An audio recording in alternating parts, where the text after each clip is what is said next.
बंदर और लकड़ी का खूंटा। हिंदी कहानी। एक समय शहर से कुछ ही दूरी पर एक मंदिर का निर्माण किया जा रहा था। मंदिर में लकड़ी का काम बहुत था, इसलिए लकड़ी चीरने वाले बहुत से मजदूर काम पर लगे हुए थे। यहाँ वहाँ लकड़ी के लट्ठे पड़े हुए थे और लट्ठे व शहतीर चीरने का काम चल रहा था। सारे मजदूरों को दोपहर का भोजन करने के लिए शहर जाना पड़ता था, इसलिए दोपहर के समय 1 घंटे तक वहां कोई नहीं होता था। एक दिन खाने का समय हुआ तो सारे मजदूर काम छोड़कर चल दिए। एक लट्ठा आधा चिरा रह गया था। आधे चिरे लट्ठे में मजदूर लकड़ी का कीला फंसाकर चले गए। ऐसा करने से दोबारा आरी घुसाने में आसानी रहती है। तभी वहां बंदरों का एक दल उछलता कूदता आया। उनमें एक शरारती बंदर भी था, जो बिना मतलब चीजों से छेड़छाड़ करता रहता था। पंगे लेना उसकी आदत थी। बंदरों के सरदार ने सबको वहां पड़ी चीजों से छेड़छाड़ न करने का आदेश दिया। सारे बंदर पेड़ों की ओर चल दिए, पर वह शैतान बंदर सबकी नजर बचाकर पीछे रह गया और लगा अड़ंगेबाजी करने।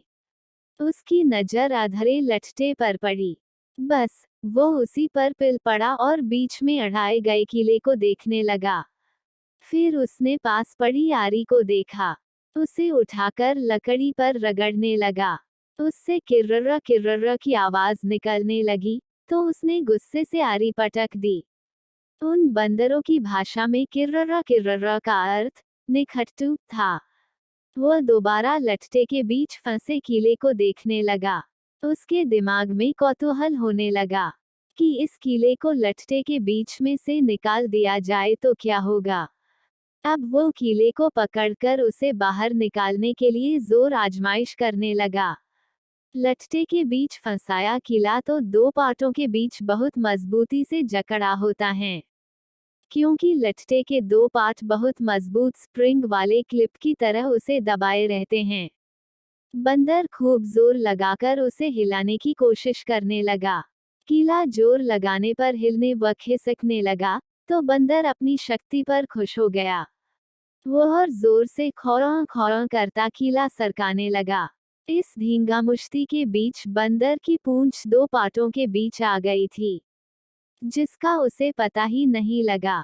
उसने उत्साहित होकर एक जोरदार झटका मारा और जैसे ही कीला बाहर खींचा, लट्ठे के 2 चिरे भाग फटाक से क्लिप की तरह जुड़ गए और बीच में फंस गई बंदर की पूंछ।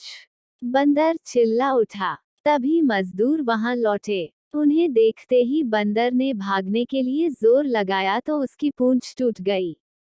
वह चीखता हुआ टूटी पूंछ लेकर भागा। कहानी सुनाकर करटक बोला, इसीलिए कहता हूँ कि जिस काम से कोई अर्थ न सिद्ध होता हो, उसे नहीं करना चाहिए। व्यर्थ का काम करने से जान भी जा सकती है। अरे, अब भी पिंगलक जो शिकार करके लाता है, उससे हमें भरपेट भोजन तो मिल ही जाता है। तब बेकार ही झंझट में पड़ने से क्या फायदा। दमनक बोला, तो तुम क्या केवल भोजन के लिए ही जीते हो?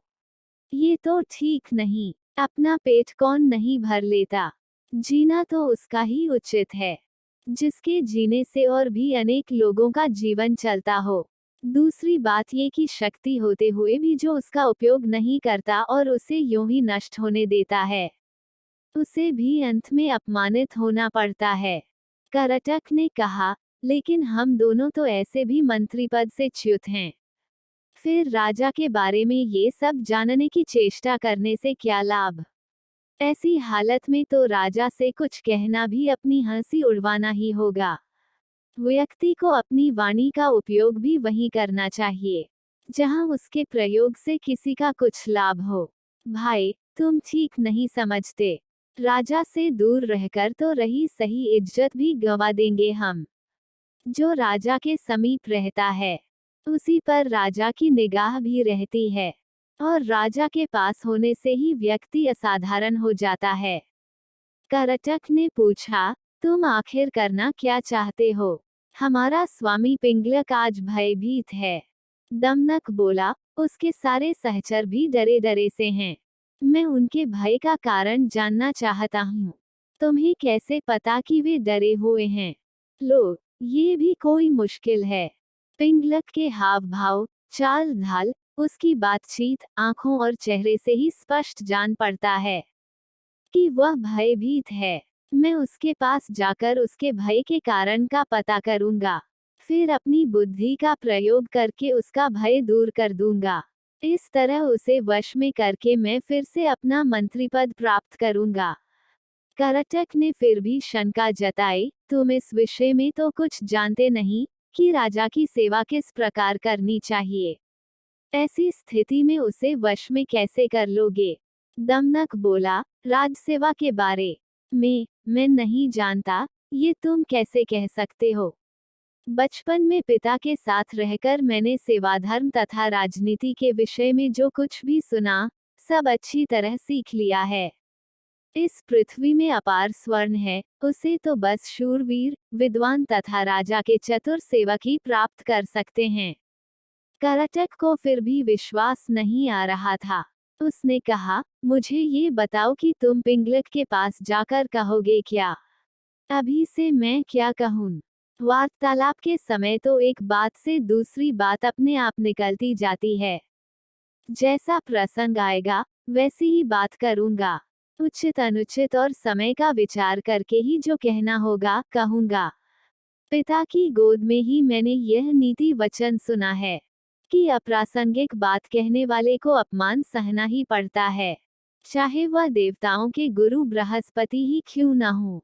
करटक ने कहा, तो फिर यह भी याद रखना कि शेर, बाघ आदि हिंस्र जंतुओं तथा सर्प जैसे कुटिल जंतुओं से संपन्न पर्वत जिस प्रकार दुर्गण और विषम होते हैं, उसी प्रकार राजा भी क्रूर तथा दुष्ट व्यक्तियों की संगति के कारण बड़े कठोर होते हैं, जल्दी प्रसन्न नहीं होते, और यदि कोई भूल से भी राजा की इच्छा के विरुद्ध कुछ कर दे, तो सांप की तरह डसकर उसे नष्ट करते उन्हें देर नहीं लगती। दमनक बोला, आप ठीक कहते हैं।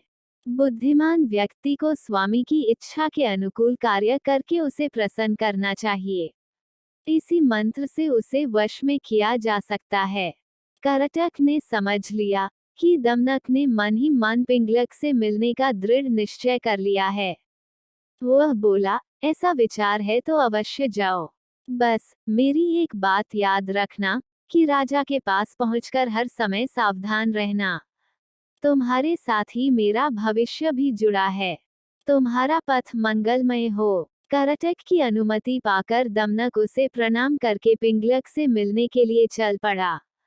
सुरक्षा के लिए व्यूह के बीचों बीच बैठे पिंगलक ने दूर से ही दमनक को अपनी ओर आते देख लिया। उसने व्यूह के द्वार पर नियुक्त प्रहरी से कहा, मेरे पूर्व महामंत्री का पुत्र दमनक आ रहा है। उसे निर्भय प्रवेश करने दो और उचित आसन पर बैठाने का प्रबंध करो। दमनक ने बेरोक टोक पिंगलक के पास पहुंचकर उसे प्रणाम किया। साथ ही उसका संकेत पाकर वह निकट ही दूसरे मंडल में बैठ गया। सिंहराज पिंगलक ने अपना भारी पंजा उठाकर स्नेह दिखाते हुए दमनक के कंधे पर रखा और आदर के साथ पूछा, कहो दमनक, कुशल से तो रहे? आज बहुत दिनों के बाद दिखाई पड़े, किधर से आ रहे हो? दमनक बोला, महाराज के चरणों में हमारा क्या प्रयोजन हो सकता है, किंतु समय के अनुसार राजाओं को भी उत्तम, मध्यम तथा अधम हर कोटि के व्यक्ति से काम पड़ सकता है। ऐसे भी हम लोग महाराज के सदा से ही सेवक रहते आए हैं। दुर्भाग्य से हमें हमारा पद और अधिकार नहीं मिल पाया है, तो भी हम आपकी सेवा छोड़कर कहाँ जा सकते हैं। हम लाख छोटे और असमर्थ सही, किंतु कोई ऐसा भी अवसर आ सकता है जब महाराज हमारी ही सेवा लेने का विचार करें। पिंगलक उस समय उद्विग्न था। बोला, तुम छोटे बड़े या समर्थ असमर्थ की बात छोड़ो दमनक, तुम हमारे मंत्री के पुत्र हो, अतः तुम जो भी कहना चाहते हो, निर्भय होकर कहो। अभयदान पाकर भी चालाक दमनक ने राजा के भय के विषय में सबके सामने बात करना ठीक नहीं समझा। उसने अपनी बात कहने के लिए एकांत का अनुरोध किया। पिंगलक ने अपने अनुचरों की ओर देखा। राजा की इच्छा समझकर आसपास के जीव जंतु हटकर दूर जा बैठे। एकांत होने पर दमनक ने बड़ी चतुराई से पिंगलक की दुखती रगी छेड़ दी। बोला, स्वामी, आप तो यमुना तट पर पानी पीने जा रहे थे, फिर सहसा प्यासे ही लौटकर इस मंडल के बीच इस तरह चिंता से व्यग्र होकर क्यों बैठे हैं? उद्धरण। दमनक की बात सुनकर सिंह पहले तो सकुचा गया, फिर दमनक की चतुराई पर भरोसा करके उसने अपना भेद खोल देना उचित समझा। पल भर सोचकर बोला, दमनक, ये जो रह रहकर गर्जना सी होती है, इसे तुम भी सुन रहे हो ना? सुन रहा हूँ, महाराज। बस इसी के कारण मैं क्षुब्ध हूँ। तट पर यही गर्जना बार बार हो रही थी। लगता है इस वन में कोई विकट जंतु आ गया है, जिसकी गर्जना ही इतनी भयंकर है। वह स्वयं कैसा होगा? इसी के कारण मैं तो ये जंगल छोड़कर कहीं और चले जाने का विचार कर रहा हूँ। दमनक ने कहा, लेकिन मात्र शब्द सुनकर भय के मारे अपना राज्य छोड़ना तो उचित नहीं है, महाराज। शब्द अथवा ध्वनि का क्या है? कितने ही बाजों की ध्वनि भी गर्जना की सी बड़ी गंभीर होती है, और अपने पुरखों का स्थान छोड़ने से पहले पता तो करना ही चाहिए कि ध्वनि का कारण क्या है। ये तो गोमायु गीदड़ की तरह डरने की बात हुई, जिसे बाद में पता चला कि ढोल में तो पोल ही पोल है।